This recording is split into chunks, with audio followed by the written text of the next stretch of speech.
All right, welcome back. We're so glad that you're enjoying this. That is, assuming you are enjoying it. I've enjoyed it, and I hope that this is an encouragement to you and to your family as well. So, we'll jump into it. The Lion, the Witch, and the Wardrobe, Chapter 12, Peter's First Battle. While the dwarf and the white witch were saying this, miles away, the beaver and the children were walking on hour after hour into what seemed a delicious dream. Long ago, they had left the coats behind them, and by now had even stopped saying to one another, "Look, there's a kingfisher," or "I say, bluebells," or "What a lovely smell," or "Just listen to that thrush."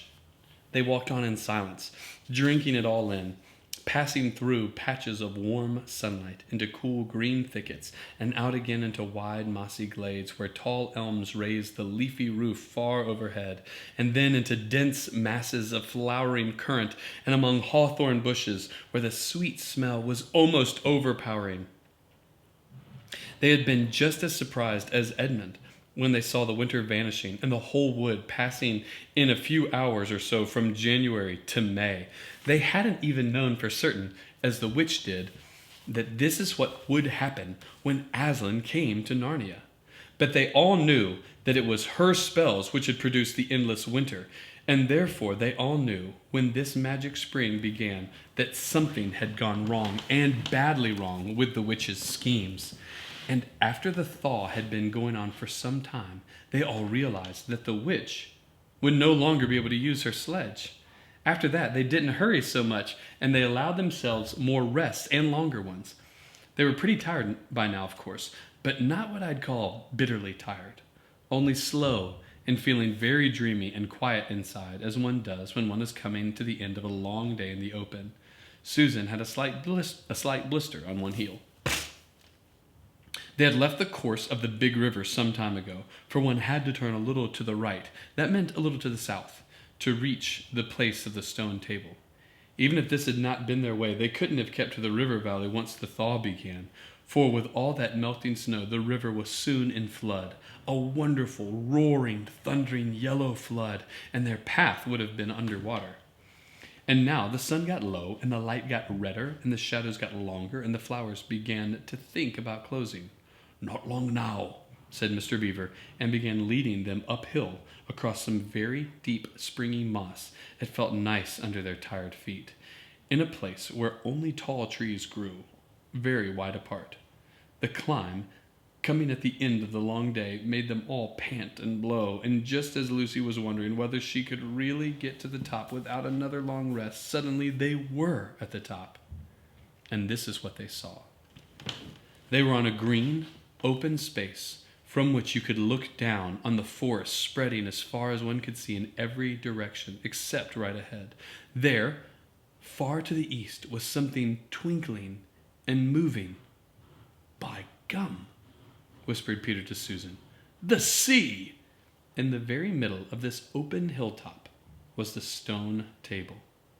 It was a great, grim slab of gray stone supported on 4 upright stones. It looked very old, and it was cut all over with strange lines and figures that might be the letters of an unknown language. They gave you a curious feeling when you looked at them. The next thing they saw was a pavilion pitched on one side of the open place. A wonderful pavilion it was, and especially now, when the light of the setting sun fell upon it, with sides of what looked like yellow silk and cords of crimson and tent pegs of ivory, and high above it, on a pole, a banner which bore a red, rampant lion fluttered in the breeze which was blowing in their faces from the far-off sea. While they were looking at this, they heard the sound of music on their right, and turning in that direction, they saw what they had come to see. Aslan stood in the center of a crowd of creatures who had grouped themselves round him in the shape of a half-moon. There were tree women there, and well women, dryads and naiads, as they used to be called in our world, who had stringed instruments. It was they who had made the music. There were 4 great centaurs. The horse part of them was like huge English farm horses, and the man part of them was like stern but beautiful giants. There was also a unicorn, and a bull with the head of a man, and a pelican, and an eagle, and a great dog. And next to Aslan stood 2 leopards, of whom carried his crown and the other his standard. But as for Aslan himself, the beavers and the children didn't know what to do or say when they saw him. People who have not been in Narnia sometimes think that a thing cannot be good and terrible at the same time. If the children have ever thought so, they were cured of it now.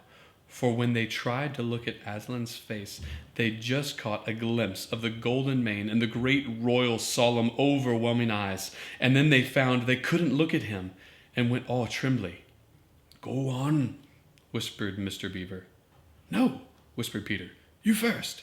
"No sons of Adam before animals," whispered Mr. Beaver back again.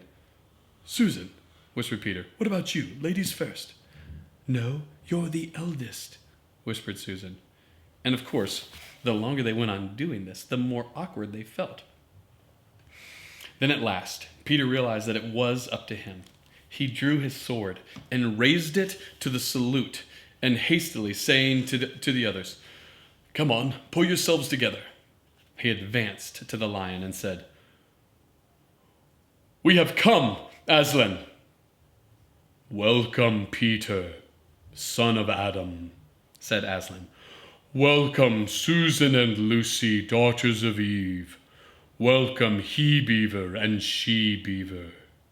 His voice was deep and rich and somehow took the fidgets out of them. They now felt glad and quiet, and it didn't seem awkward to them to stand and say nothing. "But where is the 4th?" asked Aslan. "He has tried to betray them and join the White Witch, O Aslan," said Peter, and then said Mr. Beaver, and then something made Peter say, "That was partly my fault, Aslan. I was angry with him, and I think that helped him to go wrong." And Aslan said nothing either to excuse Peter or to blame him, but merely stood looking at him with his great golden eyes. And it seemed to all of them that there was nothing to be said. "Please, Aslan," said Lucy, "can anything be done to save Edmund?" "All shall be done," said Aslan, "but it may be harder than you think." And then he was silent again for some time. Up to that moment, Lucy had been thinking how royal and strong and peaceful his face looked. Now it suddenly came into her head that he looked sad as well. But next minute that expression was gone. The lion shook his mane and clapped his paws together. "Terrible paws," thought Lucy, "if he didn't know how to velvet them," and said, "Meanwhile, let the feast be prepared. Ladies, take these daughters of Eve to the pavilion and minister to them." When the girls had gone, Aslan laid his paw, and though it was velveted, it was very heavy, on Peter's shoulder and said, "Come, son of Adam, and I will show you a far-off sight of the castle where you are to be king." And Peter, with his sword still drawn in his hand, went with the lion to the eastern edge of the hilltop. There a beautiful sight met their eyes. The sun was setting behind their backs. That meant that the whole country below them lay in the evening light, forest and hills and valleys, and winding away like a silver snake, the lower part of the great river. And beyond all this, miles away, was the sea, and beyond the sea, the sky, full of clouds, which were just turning rose color with the reflection of the sunlight. But just where the land of Narnia met the sea, in fact, at the mouth of the great river, there was something on a little hill shining. It was shining because it was a castle, and of course the sunlight reflected from all the windows which looked towards Peter and the sunset, but to Peter it looked like a great star resting on the seashore. "That, O man," said Aslan, "is Cair Paravel of the 4 thrones, in one of which you must sit as king. I show it to you because you are the firstborn, and you will be high king over all the rest."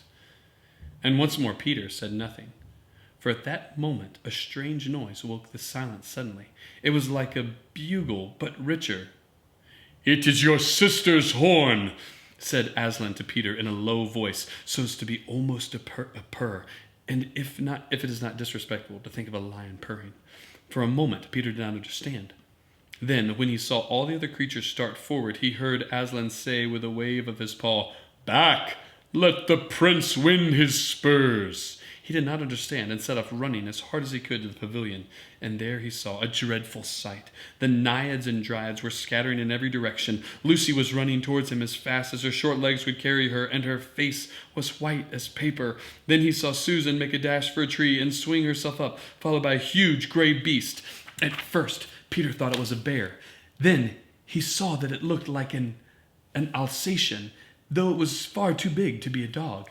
Then he realized that it was a wolf standing on its hind legs with its front paws against the tree trunk, snapping and snarling.